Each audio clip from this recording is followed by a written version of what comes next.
Tome su Biblia, por favor, Proverbios capítulo 22, versículo número 28. Proverbios capítulo 22, versículo número 28. Proverbios 22, 28. Acompáñame, por favor, ahí en su Biblia. Vamos a dar lectura a la palabra de Dios en el libro de Proverbios capítulo 22, versículo número 28. Proverbios capítulo 22, versículo número 28. He titulado a este mensaje: buenas intenciones, malas prácticas. Vamos a hablar acerca de ello, de buenas intenciones, pero que a veces hay malas prácticas. Hay cosas que son buenas, pero tenemos una mala práctica, y ahí es donde está el verdadero problema. Proverbios capítulo 22, versículo 28. Cuando la cita encuentre, me regala un fuerte amén. Leemos la palabra en nombre del Padre, del Hijo y del Espíritu Santo. Dice la Escritura: no traspases los linderos antiguos que pusieron, ¿qué dice la Biblia?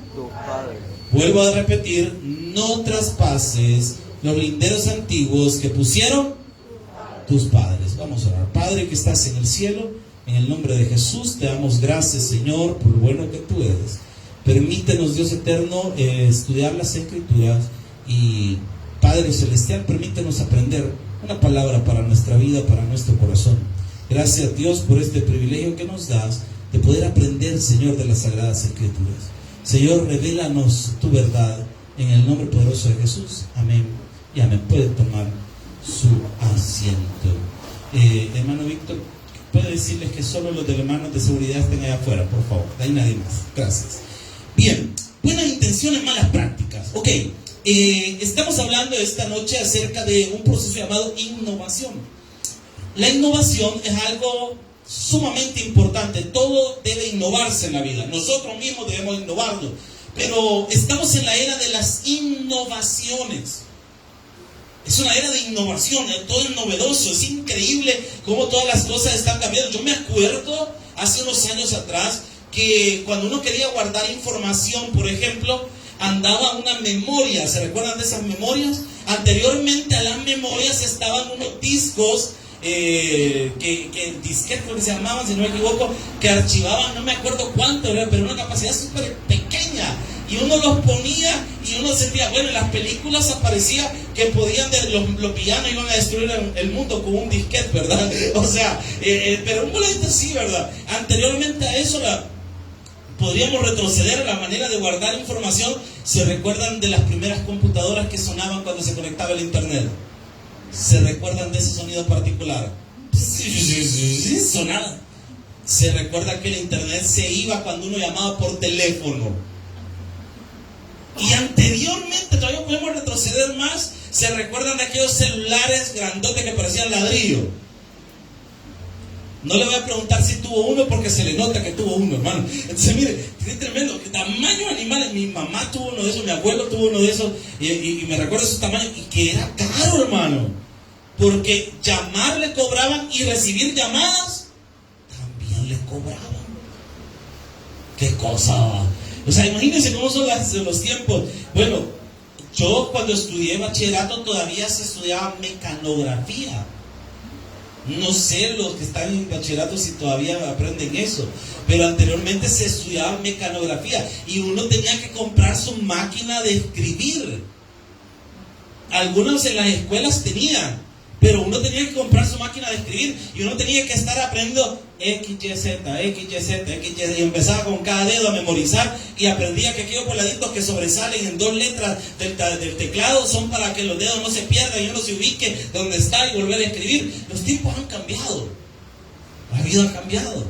Yo me recuerdo la primera vez que vi un teléfono táctil, porque el primer teléfono táctil que existió fue el iPhone 1. Que yo sentía de lo más raro del mundo, porque un amigo que tenía su mamá en Estados Unidos, le mandó un iPhone, y yo necesitaba, él vivía en Altavista, me recuerdo, y le dije: mira, necesito mandar un mensaje, préstame tu teléfono. Y me sale con semejante cosa usted, y me dijo, escribilo. Y yo, ¿y este volado? Porque uno estaba acostumbrado a los de botoncito. ¿Cuántos podíamos escribir sin ver en el de botoncito? Sí, hermano, todos los que fuimos viciosos para escribir. Uno hablando, pues sí, ¿cómo estás? Y uno platicando con otra persona y escribía 20 mensajes de un solo. Se lo podía, pero en el volar yo sentí raro la primera vez que toqué vidrio. Usted, apretale ahí, ¿ah? O sea, porque no podía. La innovación cuesta. La innovación cuesta. Hoy en la mañana estaba en una clase con una persona tremendo conocedor de la historia, pero él decía, a mi edad, yo no sé ni cómo se conecta un proyector. Ya me cuesta entender, me lo han explicado los alumnos como 40 o 50 veces y sigo sin entender. La innovación es difícil. Pasar de ciertos formatos o de ciertas cosas que uno ha hecho. Imagínense que usted ha hecho su trabajo, lo que usted sabe hacer por 20, 30 años. Y de repente le dicen, eso ya no se hace así, ahora lo va a hacer a través de este aparato. Ok, eso está complicado. Entonces, vienen las cosas, la innovación es algo necesario, es algo vital, es algo importantísimo, pero aquí viene la clave. Hay que saber qué se debe innovar y qué cosas no debemos innovar. ¿Me está siguiendo, iglesia? Hay cosas que se vuelven atemporales y hay cosas que sí se deben renovar. Por ejemplo, antes en nuestros templos la gente estaba acostumbrada a que el pastor predicara con una gran Biblia de este vuelo, porque usualmente los pastores somos medio miope, ¿verdad? No vemos, entonces siempre con la gran Biblia. Ahora, lo moderno, lo novedoso es tener un aparato electrónico y tener la Biblia ahí y predicarla ahí. Pero hay gente que se resiste a estas cosas y dice, no, es que ¿cómo va a creer que va a predicar con esa cosa del diablo? No, hermano, es del diablo, me la regalaron a mí, no es del diablo. Pero la gente tiene a veces esas clavazones. Hay cosas que se pueden innovar, hay cosas que no se pueden innovar. Y hoy vamos a hablar de las cosas que no se pueden innovar. Hay cosas que así como están bien. Yo sé que estamos en una época de revolución en las iglesias cristianas. Por ejemplo, está de moda que en todas las iglesias, aún dentro de los tabernaclos, que eso hace 10 años atrás era inconcebible, hermano, que hubiera un ministerio de alabanza en un tabernáculo. Yo sé que para muchos les da, que sean los que se han convertido recientemente o los que recientemente conocen nuestra denominación, dirán, ¿qué tiene de malo? O sea, ¿qué importa? O sea, no tiene nada de malo, probablemente. Pero hace 10 años atrás, hace 15 años atrás, hace 20 años atrás, nuestro pastor fundador no permitía que nuestros templos estuvieran esas cosas. No se podía, no sé cuántos se acuerdan de esa época. En el tabernáculo hubo un tiempo en el que no se podía aplaudir. No se aplaudía. Y yo sé que algunos que quizás recientemente han venido al taber no tienen este recuerdo, pero nosotros que tenemos ya años de estar en esto, pues si nos acordamos que cuando una iglesia empezaba a aplaudir, ese era un escándalo en el taber. Ya no salimos de orden. Que una iglesia aplaudiera, no, hermano, será algo del diablo. Que en una iglesia se pusieran de pie y aplaudieran, eso es el diablo mismo, así se veía antes. Y ha ido evolucionando. En lo particular, y voy a hablar muy por mi perspectiva, cada pastor es libre de hacer las cosas como el Espíritu se la pone en su iglesia. Nosotros seguimos usando el himnario. ¿Por qué? Es más fácil de cantar, para empezar. Todos no los podemos. ¿Se imagina usted aquí en este voladito en el que estamos ahorita, que aquí tuviéramos una batería, hermano? Un bicho agarrándole las trenzas a la guitarra,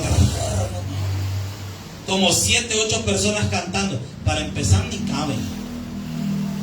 Y en segundo lugar, ¿se imagina solo un golpecito de la batería? ¿Cómo nos retumbaría la cabeza todo, hermano?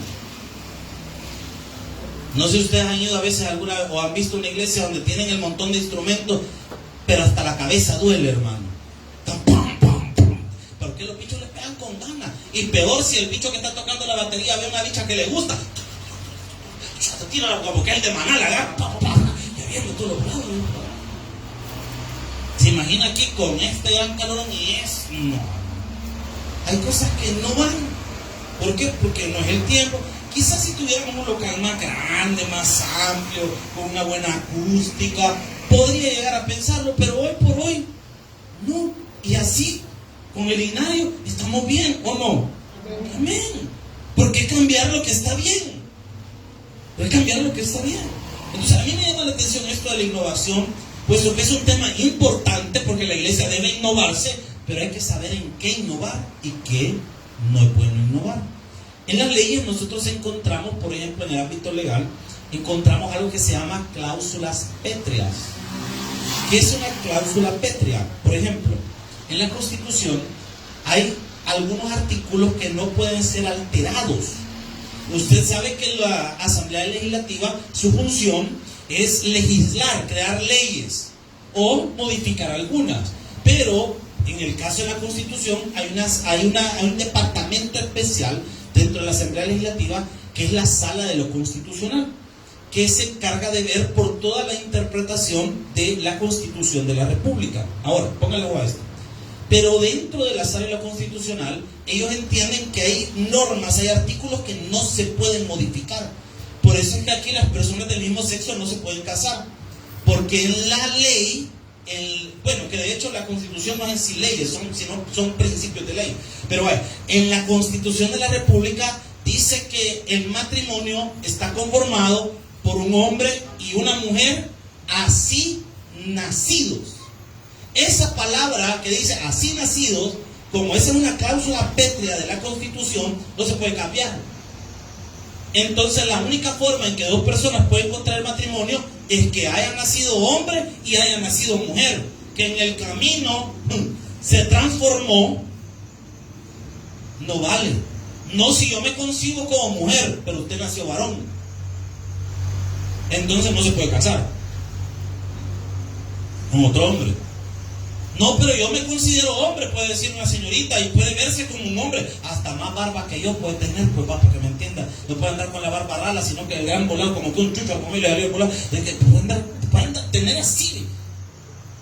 Pero si en su partida de nacimiento dice que usted nació mujer, es mujer y no se puede casar con otra mujer. Punto. ¿Por qué? Esa es una cláusula pétrea. No se puede cambiar. Hay cosas en el Evangelio que no deberían cambiarse. Amén, estamos acá, iglesia.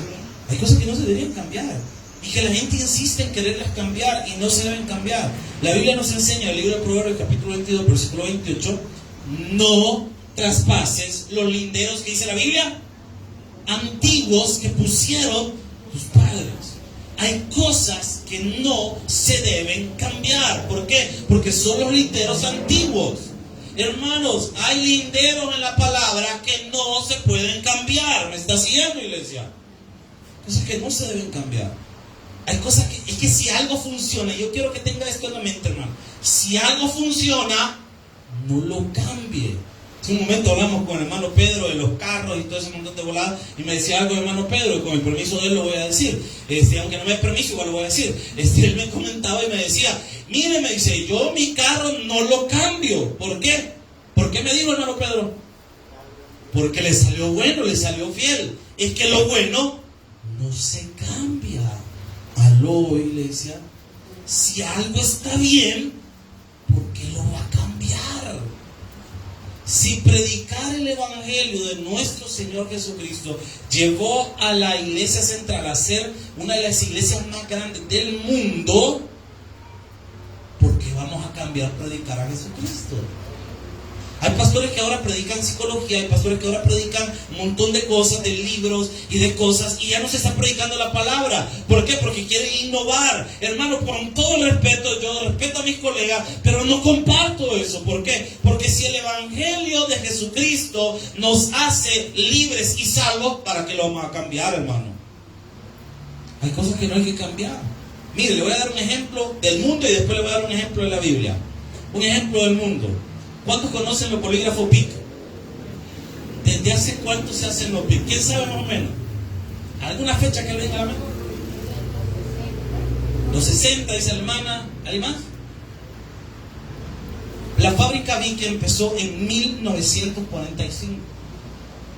Y el primer estilo o la primera cosa que BIC hizo fue un lapicero como el que usted y yo tenemos. Todos hemos tenido un BIC o todos tenemos un BIC.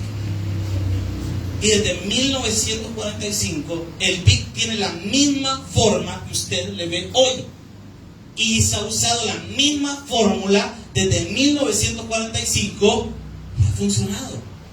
Y Vic jamás ha cambiado. Ha cambiado cosas de la empresa, han añadido más cosas, más lapiceros, mejores métodos de hacer o fabricar el lapicero, pero su lapicero Vic, que todos conocemos, lo siguen haciendo igual desde 1945. Y es la empresa más grande en el mundo de bolígrafos desde 1945. ¿Cuál es la clave de Vic? Hacer lo mismo y hacerlo bien. Ahí va. Esa es la clave, no hay otra cosa. 1945, por acá, haciendo lo mismo. Pepsi allá por los años 60, no, por los años 80, Pepsi cambió su fórmula, le querían innovar y le cambiaron la fórmula. Entonces creo que Pepsi fue, y fue el peor error, Coca-Cola fue, ya me acordé, fue Coca-Cola. Lanzaron una nueva versión de la Coca-Cola que era como clarita, como que era de agua, y fue el fracaso más. Coca-Cola estuvo a punto de fracasar, tuvo pérdidas millonarias Coca-Cola porque quisieron innovar algo que no tenía que innovar. ¿Sabe qué volvió a hacer Coca-Cola? La misma Coca-Cola que nos está envenenando a todos, ¿verdad? La volvieron a vender y funciona de maravilla, porque le aseguro que con este calorcito estamos pensando, la coquita, con pupusita. Ay, amén, amén. Invite, por favor, hermano. Sí, mire, las cosas buenas no se cambian, y esto es una realidad. Cuando usted encuentra algo bueno, no lo cambie. No lo cambie. No lo cambie. ¿Por qué? Porque eso sale bueno, sale bien. Ahora, le muestro un ejemplo bíblico de esto. Segunda de Samuel, capítulo 6, versículos del 3 al 8. Segundo libro de Samuel, capítulo 3, capítulo 6, versículos del 3 al 8. Que algo esté nuevo no significa que está bueno. Esto es como que usted tenga, por ejemplo, yo en lo personal soy muy fanático de esta marca, me encanta, sueño con algún día tener un carro de esa marca. Me gusta la marca BMW, me encantan esos carros, chulada de carros. Bueno, hace poco alguien me ofrecía uno al crédito, por cierto, pero demasiado caro, volado. Y aparte no me luce, ya me imagino yo parqueando un BMW aquí, no hombre, toda desgracia, ahí están los diablos al frente. Como ya conozco a la gente del mundo, entonces mejor tengo precaución con eso. Me vi tentado, le voy a decir, porque me pusieron las llaves en la mano. Chulada de carro, man. Imagínense que usted tiene un BMW año 2015 y tiene un Hyundai 2022. ¿Cuál cree que es mejor? El BMW, aunque sea viejo. ¿Por qué? Los materiales son mejores, la calidad del carro es mejor, el motor es mejor, todo es mejor. Pero el otro es nuevo, sí, pero es que nuevo no necesariamente significa que esté bueno. Nunca se le han arruinado a usted un par de zapatos que primera vez que los pone. Y estaban nuevos. ¿Y qué pasó? Viene como un amigo, como un compañero pastor que compró unos sus zapatos en el mercado y él andaba planteando, en lo que salió de su casa y llegó al colegio de teología, se le había caído la suela. Sin suela llegó el hombre, solo plantea, pero las pasó a meter para medio taparlo, ¿me entiendes? Porque pues sí, que algo esté nuevo no necesariamente es que esté bueno. Que se quieran hacer cosas nuevas en las iglesias no necesariamente quiere decir que esté bien. Y eso usted debe ponerle atención. Que algo esté nuevo no necesariamente es que sea la voluntad de Dios. Ya le dije, si algo está bueno, ¿para qué lo vamos a cambiar? Vea lo que dice la palabra. Según Samuel 6, capítulo 6, versículos del 3 al 8. ¿Lo tienen? Dice la palabra: pusieron el arca de Dios sobre, ¿qué dice la Biblia? Un carro. ¿Cómo era el carro? Y la llevaron de la casa de Abinadab, que estaba en el collado. Y Usa y Ahío, miren qué bonito ese nombre para que le pongan su hijo, Ahío Benito, hijos de Abinadab, guiaban el carro nuevo.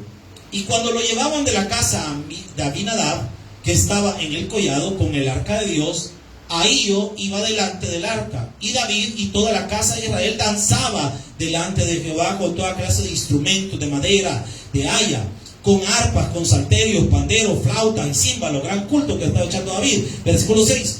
Cuando llegaron a la era de Nacón, Usa extendió su mano sobre el arca de Dios y la sostuvo. porque los bueyes tropezaban. Los bueyes, no la carreta, sino los bueyes tropezaban.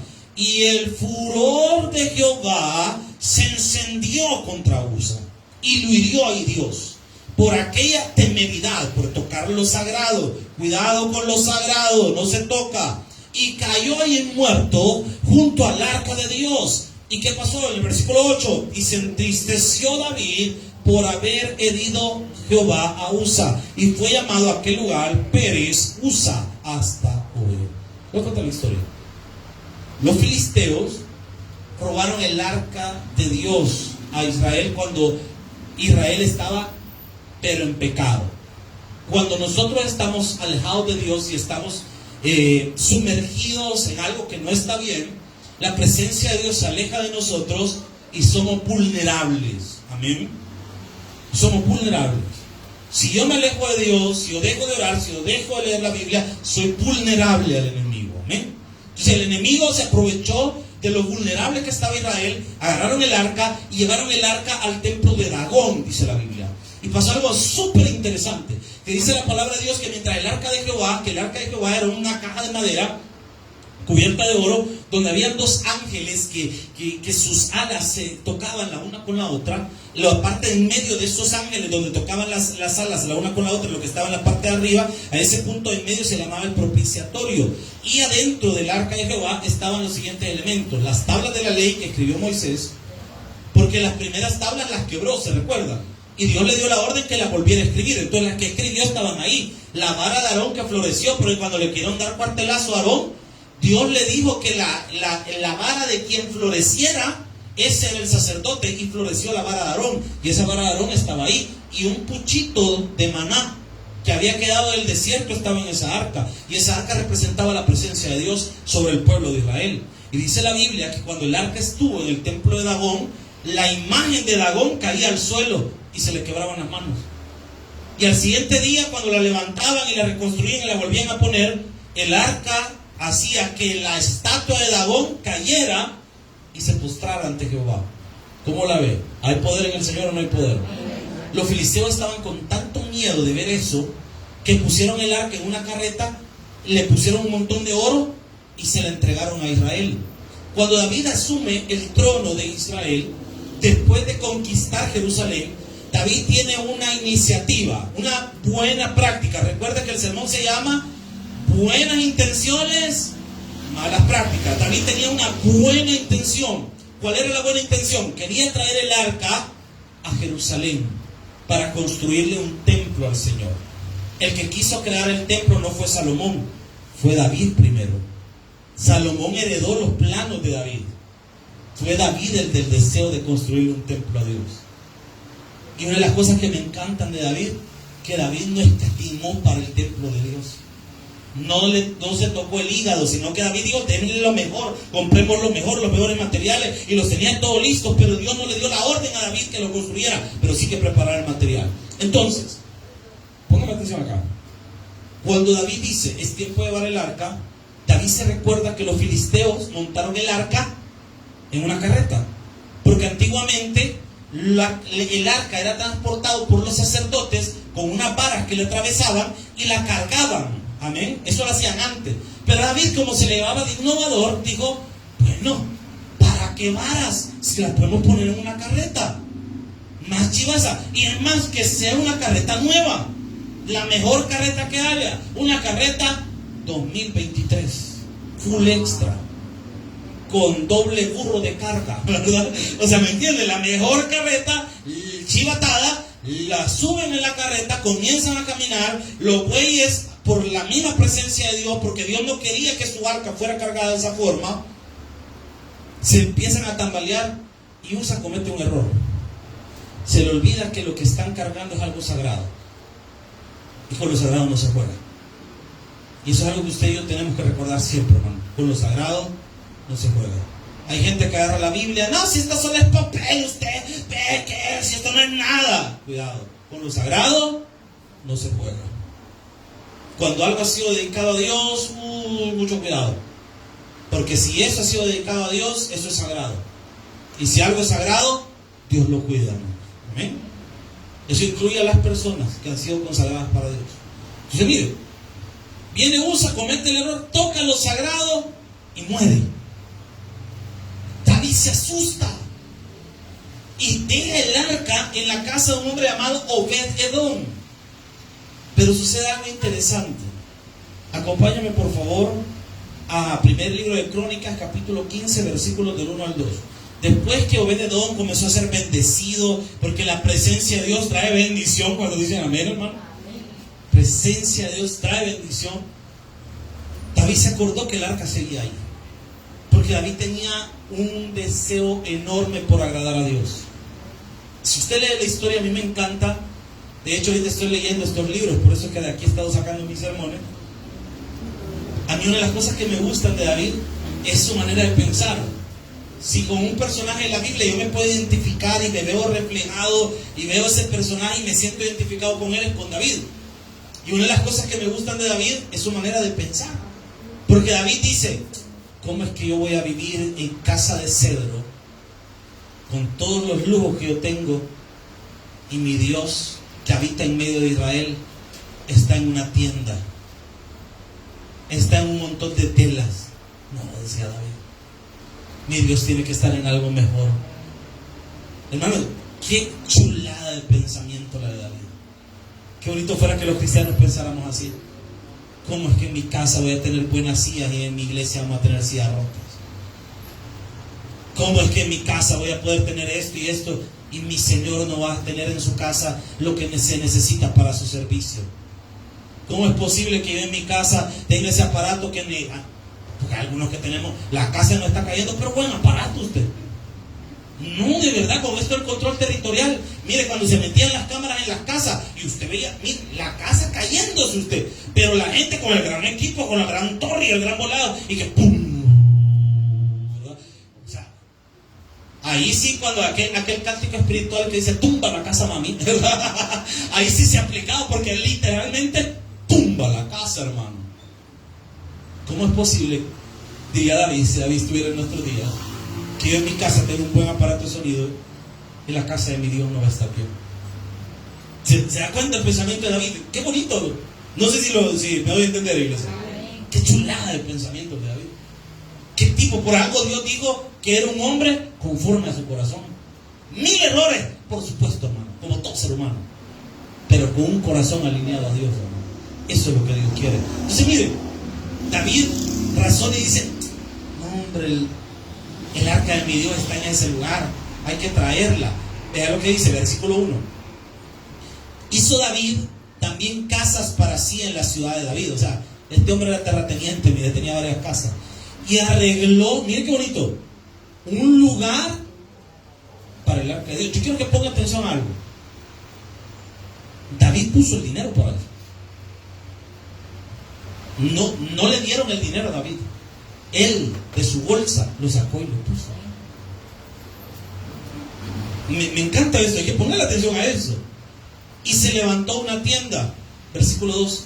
Entonces dijo David, el arca de Dios no debe ser llevada sino por los levitas, porque ellos ha elegido Jehová para que lleven el arca de Jehová y les sirvan, que dice la Biblia.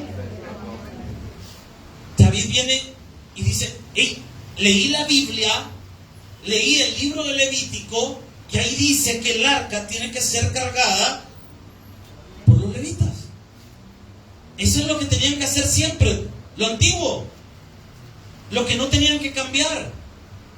Él quería cambiarlo, él quería llevarlo en una carreta, pero la carreta no funcionó. Aunque era nuevo, innovador, pero no funcionó. Había una buena intención, sí, pero una mala práctica. ¿Qué era lo correcto? Lo viejo, lo antiguo, lo que siempre funcionó. ¿Qué hizo David? Atravesó los palos de oro, llevó a los levitas levantaron el arca, la cargaron y la llevaron a Jerusalén. Y todo salió bien, porque lo que Dios ha dicho es lo que funciona, hermano. Hermano, ¿y usted cree que solo con leerle la Biblia a alguien puede cambiar? Sí, así lo ha hecho Dios desde hace siglos ha cambiado miles de vidas, la exposición de la palabra sigue teniendo poder. ¿Cuántos dicen amén, hermano? Gloria a Dios, aplauso para Dios, eso es el corazón. La exposición de la palabra sigue teniendo poder. No inventemos, prediquemos. Pastor, y en el Congreso de Jóvenes, ¿por qué no traen un rapero cristiano y que ponga aquí? No. Lo dicho, qué chivo. No. ¿Por qué? Porque el rapero no te va a cambiar la vida, te la va a cambiar Jesucristo. Prediquemos la palabra. Pastor, ¿y cómo? ¿Por qué no hacemos cosas innovadoras para que la iglesia crezca? Mire, ¿por qué no se viste usted de payaso? Y nos predica el domingo vestido de payaso para atraer personas a la iglesia. O pastor, ¿por qué no se tira un paracaídas allá desde el avión, desde Ilopango, venga a hacer un avión y se aviente y predica desde las alturas y lo anunciamos para que la gente venga? El siguiente domingo nuestro pastor se aventará de 200 metros de altura para predicar la palabra en los aires. ¡Dios les bendiga! No, ¿por qué? Esas cosas no funcionan, son cansadas. Cuando una iglesia entra en ese activismo que tiene que hacer el domingo de no sé qué, el domingo de aquí, el domingo de no sé qué, y que nos vistemos de esto y hagamos de esto, es tan cansado. Y en algún momento topa la mente y ya no sabemos qué hacer. Y la gente de repente, cuando está acostumbrada a que siempre haga algo diferente, va a venir al culto y ahora qué van a hacer.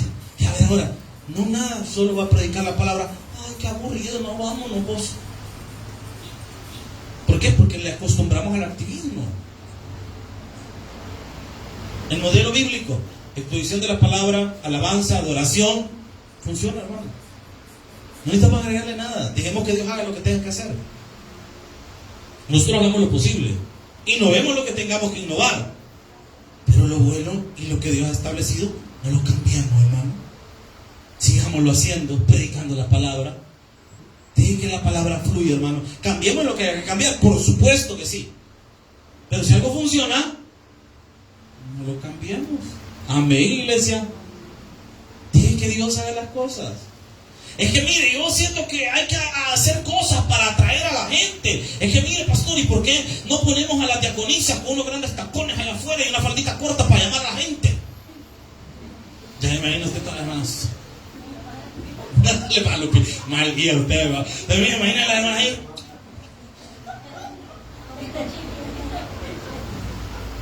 ¿Verdad que no cuadra? No. O mire, ¿por qué no vestimos a los hermanos ahí que se pongan bien pique ahí para las hermanas y que estén parando el tráfico y diciendo a la hermana jalándola así?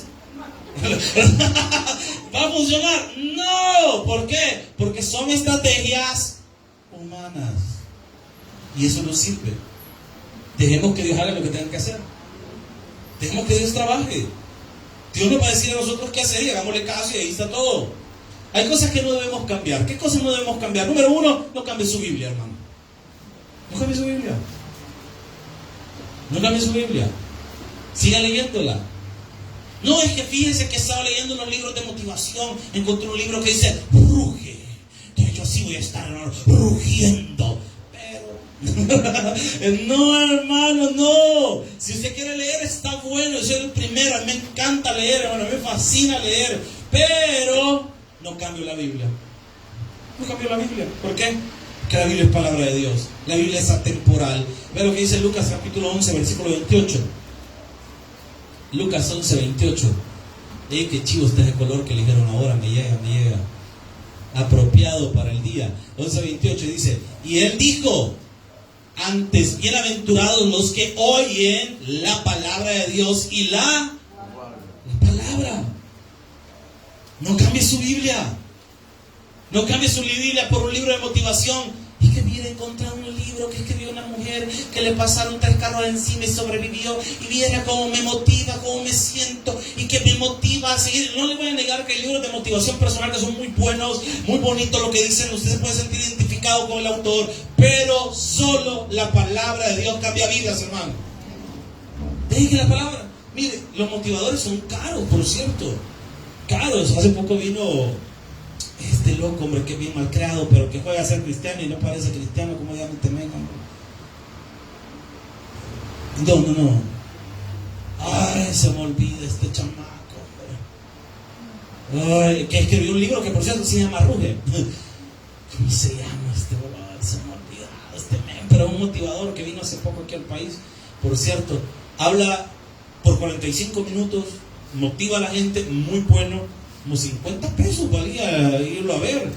O sea, 50 pesos que le den carreta por 45 minutos, hermano, porque usted surge, sale adelante, vas a alcanzar tus metas. En los videos que hace él de TikTok y videos que él sube, aparece de repente caminando. Le da cólera a la vida. Estoy enojado con la vida. Estoy bravo con esto. Estoy bravo que no sacas adelante. Y la gente, ay, está bravo por mí ese hombre. Le dan carreta. Solo la palabra de Dios te puede cambiar. No es otra cosa. No cambie la Biblia. No cambie una visión cristocéntrica. Jesús sigue siendo el centro de la iglesia, ¿no? A veces cuando nosotros ponemos a la gente como el centro de la iglesia ya no opera en servicio de Cristo, sino que empezamos a servir en virtud de la gente. Y ahí empezamos a cambiar un montón de cosas. Le queremos agradar más a la gente que a Jesús. Agrademos a Jesús y por ende las personas van a venir. Visión cristocéntrica. Eso nos enseñaron. Eso aprendimos. ¿Por qué lo vamos a cambiar? Porque vamos a hacer otra cosa. Dejemos que Jesús siga siendo el centro. El evangelismo ¿funciona? Por supuesto que sí. Ahora las iglesias ya no salen a ganar almas. Aún los hay tabernáculos. Mire, hay personas que le pueden dar testimonio de lo que estoy diciendo.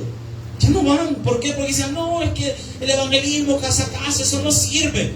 ¿Cómo que no sirve? Si es lo que hizo crecer esta organización. ¿Aló? ¿Estamos acá? Visitar las escuelas, visitar los hospitales, predicar en las calles. Hermano, eso es lo que somos. Pero ahora la gente que dice, no, no es necesario. La verdad que solo la reunión, el culto, vamos para la casa y ya estuvo. Estamos mal. El modelo familiar, ¿por qué lo vamos a cambiar? Papá, mamá, hijos, modelo perfecto. ¿Por qué lo va a cambiar? Si eso es lo bueno, ahí está la bendición de Dios, es lo creado por Dios. Amén. Restauración y salvación. Hermanos, sigamos predicando que Jesucristo salva. No tengamos miedo de decir que hay un infierno, que hay un cielo, que hay un lugar especial para aquellos que recibimos a Jesús como Señor y Salvador personal. Que la vida de una persona puede cambiar si se encuentra con Jesús. ¿Por qué no predicamos eso? Que hay restauración en Cristo. Tu vida puede estar hecha a pedazos, puede ser la peor persona del mundo, pero si te acercas a Jesús, tu vida va a cambiar. Eso sigue siendo real, eso sigue siendo así. Hermanos, no cambiemos una verdadera adoración bíblica. Adorar a Dios, orar, cantarle a Dios sigue funcionando. ¿Por qué lo vamos a cambiar por otras cosas? Una moral bíblica, y esto, hermano, es muy importante. No, es que no es tan importante ser moralmente correcto. Por supuesto que sí lo es. Por lo menos en esta iglesia la moral nos importa mucho. A mí me importa mucho. Me interesa la moral mía y la suya también, como servidor. Me interesa mucho la moral. Y si por algo puedo ser estricto, es con la inmoralidad. Entonces, eso es importante. Eso es muy importante. Una predicación expositiva, por supuesto que es importante. Ahora los pastores queremos ser motivadores. 7 formas para salir adelante. 7 hábitos que te van a hacer prosperar. 4 razones para avanzar en la vida. Eso es pura paja, hermano. Perdón que se lo diga así. Lo que usted y yo necesitamos es la bendita palabra de Dios, hermano, porque eso puede cambiar la vida. Un sermón expositivo siempre va a ser de bendición. Trabajar con los niños y con la sociedad, claro que es importante. Hoy las iglesias ya no lo quieren hacer. Ya no quieren trabajar con los niños. Ay, los niños, ay, que estén, ay, que vean cómo están. No, sigue siendo importante. Trabajar con la sociedad, caerle bien a los vecinos, por supuesto que es importante. Y podría mencionar como último punto, porque el tiempo se me ha terminado, los compromisos con Dios siguen siendo importantes. La gente ahora ya no quiere comprometerse con Dios. Ya no. ¿Por qué no? Es que la moda no es así. Los compromisos ya no son tan importantes. Por supuesto que siguen siendo importantes. Por favor, no quiero que me malinterprete. Debemos mejorar siempre. Los japoneses tienen una frase que es la mejora continua. Y ellos metieron al panorama empresarial esa idea, la mejora continua. Siempre podemos ser mejores, siempre hay algo nuevo que hacer, siempre hay algo en lo que podemos cambiar. Por supuesto, estoy totalmente de acuerdo, pero hay cosas que no debemos cambiar porque son buenas y así hay que seguirlas haciendo. Si ha funcionado por 47 años, va a funcionar por otros 47 años más. Volvamos a la raíz. Cuando filtremos todo a través de la palabra, la innovación es un proceso que va de la mano con preservar lo bueno. ¿Hay que innovar? Por supuesto que sí, hermano. Yo soy de la idea de que si algo lo podemos hacer mejor, hagámoslo mejor. Pero hay cosas que no se deben cambiar. Las cosas buenas que usted tiene, no las cambie, hermano. Hay cosas de usted que son muy buenas, no las deje de hacer. Siga y sigamos haciendo lo correcto para el Rey de Reyes y Señor de Señores. Un fuerte aplauso a nuestro Dios. Padre que estás en los cielos, te damos gracias, Señor, por lo bueno que tú eres. Te pedimos, Padre Celestial, que en esta noche tu revelación y tu palabra pueda caer en nuestro corazón como un manantial de vida.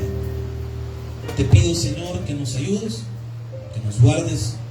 Señor, gracias por la palabra hoy expuesta en nuestra vida. Te pedimos que tú nos guíes, Señor, a toda verdad. Que nos ayudes, Señor, a seguir adelante, a ser hombres y mujeres de bien, cimentados en tu palabra.